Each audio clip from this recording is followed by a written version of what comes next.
Hello again, it's Woda, another Google Sheets tutorial. This time we're talking about trend lines. So trend lines essentially, and here we are revisiting Kevin's results that we did in the previous video. Trend line is just going to draw kind of a line through here to show or demonstrate, what direction a particular set of data is headed. Is it headed up? Is it headed down? How fast? How steep is the line going to be? Super easy to put on there. This time we're going to choose Kevin's data, which we know is the blue line. We're going to put a trend line on there to show everybody, the parents or whoever, what the trend is here. So we're going to go over here. A couple ways you can do this. You can double click it and it'll bring this up. Also, you can hit edit chart, same thing. So here we go. We're going to go over to customize. And then under customize, we have all these options. We're going to choose series.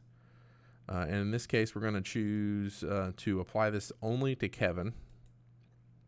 And we'll make this line, I don't know, super dark blue. I don't know. And then all we have to do here now is check the trend line button. And now it's going to show this line here that indicates, he's trending upward, right, at this pace. So it's just a visual representation of kind of the direction that they're going, the data's going, and how fast or quickly it's moving that direction.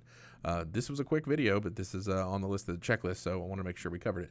If you have any questions, you can get a hold of me, wodajr@collins-cc.edu. That's Gmail or GChat, and we're on Twitter at mrwoda. Have a great day, and bye.